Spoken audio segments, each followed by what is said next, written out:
The Whitewater Historical Society presents its new permanent exhibit, The Maturing Village, 1850 to 1870, located in the museum's Permanent History of Whitewater Gallery.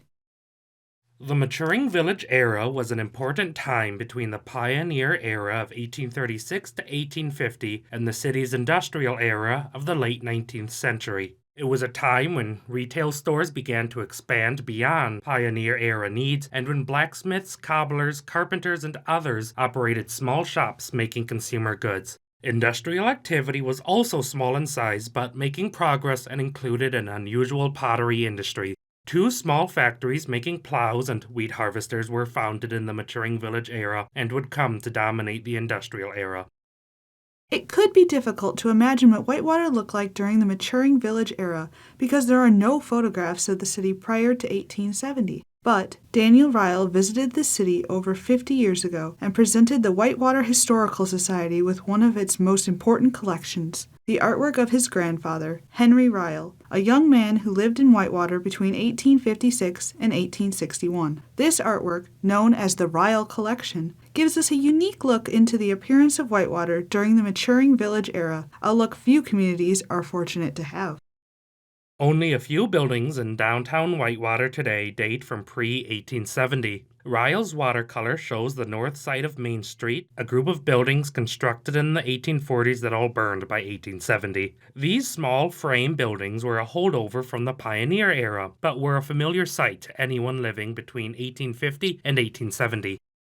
This pen and ink sketch of Main Street that prominently features the south side of Main Street shows the brick blocks that were built during the Maturing Village era, mostly during the 1850s. Most of these buildings also burned and/or were replaced after 1870, so this streetscape is a time capsule of Whitewater's downtown at the time.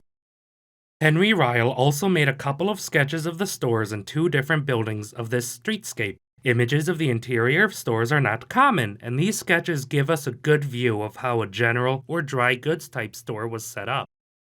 Ryle made a few images of residential buildings, including the house he stayed in while in Whitewater. His house was a typical 1840s, 1850s era Greek Revival-influenced building. Many of these types of houses are still standing in Whitewater, but have been remodeled and expanded so that Henry Ryle's images are the only way to see them originally. One house that has remained very similar to its original form is the Smith Allen House on Center Street. Built for a successful business family in the 1850s, has been, thanks to the preservation and restoration efforts of several owners, a fine example of the Italian villa version of the popular Italian architectural style during the Maturing Village era. Henry Ryle painted many of Whitewater's churches of the Maturing Village, including this image of the first building constructed for the Methodist Church. Its Greek Revival style, featuring symmetrical rectangular windows, columns, and a full pediment over the main entrance, is a good example of how the style was popular in Whitewater. In the middle of this image is the Union School building, constructed right before Ryle came to town. Completed in 1854, the school sat on the site now known as Big Brick Park.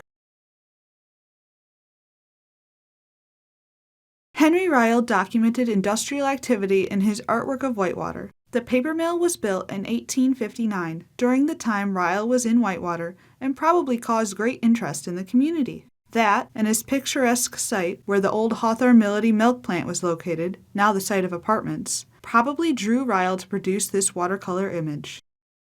Some of the smaller shops or industries of the Maturing Village era were located in Whitewater's downtown. The J.P. Pratt wagon station was located on the northeast corner of Center and First Streets. The abundance of natural clay deposits in Whitewater were responsible for industries that began in the pioneer era and flourished during the Maturing Village era. Beginning in the 1840s, several potteries were founded to use these clay deposits to make earthenware, a softer, less durable version of stoneware. Another use of the clay deposits in Whitewater was in making bricks. The first brickyard was founded in 1847 and another in 1852. These brickyards produced a light, cream-colored brick that was used all over Whitewater to build residential and downtown buildings. The bricks were generally low-fired and soft, but their pleasing color and affordability made them popular throughout the whole area.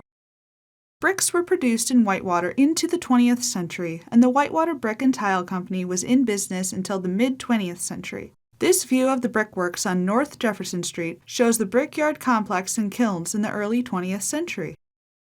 Whitewater bricks can be seen all over town, but examples of Whitewater pottery are very rare. In the past few years, the Whitewater Historical Society has been fortunate to obtain a number of pots from a collector and to be gifted another from the late Alan Marshall and his wife Connie. The pots on display show many types of pottery turned out at Whitewater factories. Dominant, though, are crocks and jugs, probably because these pieces were most in demand in the mid-19th century. Some Whitewater pottery has distinctive decoration, and some refer to their size. Most of Whitewater pottery is finished with a strong mustard-colored glaze in several shades. However, some unusual glazes are part of the collection. Only one pottery lasted into the 1880s, and by that time it was producing primarily unglazed flower pots and drain tile. During the maturing village era, many consumer goods were produced by small shops. The Society has a collection of artifacts related to those trades, like Michael Ostermeyer's cobbler's bench. He would have made, repaired, and probably even sold pre-made shoes. On the bench you can see several sizes of lasts, which are the forms used to make different sizes of shoes. The cobbler could make a shoe from a last closest to the customer's size, then alter the shoe to fit more comfortably. They would also have had custom lasts, such as this wooden model. Barrel makers, or coopers, cabinet makers, and blacksmiths provided many goods to the public, and in the case of barrel making, were shipped out of town. John Scholl's shop began in 1855, and the Scholl family made barrels until 1886. Carpenters not only made furniture, but coffins, and the relationship between furniture stores and undertakers lasted for decades. Blacksmiths are most associated today with making horseshoes, but they also made an abundance of hardware that could not be purchased in stores. Probably the most important event in Whitewater during the maturing village era was the arrival of the railroad in 1852. The Milwaukee and Mississippi Railroad was the first railroad to lay track in Wisconsin, and Whitewater was one of its earliest stops moving out of Milwaukee. A railroad link was usually the difference between a village that prospered and one that did not. In Whitewater, it resulted in prosperity as it was able to efficiently transport the area's agricultural and industrial goods to the port city of Milwaukee and to bring consumer goods to the community.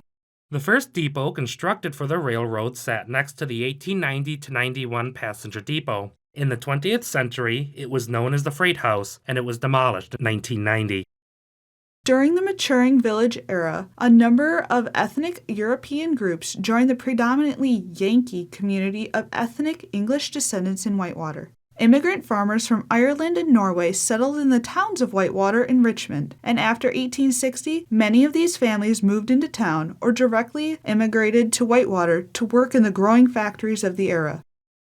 Ethnic churches were the most important institutions related to these groups, including St. Patrick's Catholic Church and the First English Lutheran Church, formerly the Norwegian Lutheran Church. St. John's Lutheran Church is related to German immigration, and Nicholas Klinger started a brewery in Whitewater in 1866, a must-have in any community with German immigrants. By 1870, the maturing village of Whitewater was evolving into the industrial village, an era that would last another 30 years.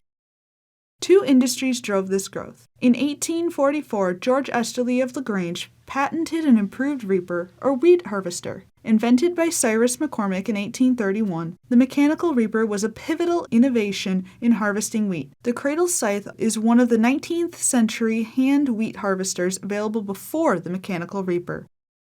Esterly began manufacturing his reapers in the 1840s, and he built a factory on the east side of Whitewater in 1857. In 1855, L.A. Winchester and partner William DeWolf started making plows in a new factory that grew out of a foundry and blacksmithing business. These industries would fuel the industrial era explored in the museum's next exhibit in the history of Whitewater. Henry Ryle must have found an exciting community in Whitewater when he arrived during the maturing village era, and his memoir of that time describes how much he enjoyed his adventure in the West. Had he been able to stay past 1861, he would have seen the peak of industrial development and the growth of the Whitewater Normal School that would have made the late 19th century as adventurous as the maturing village era.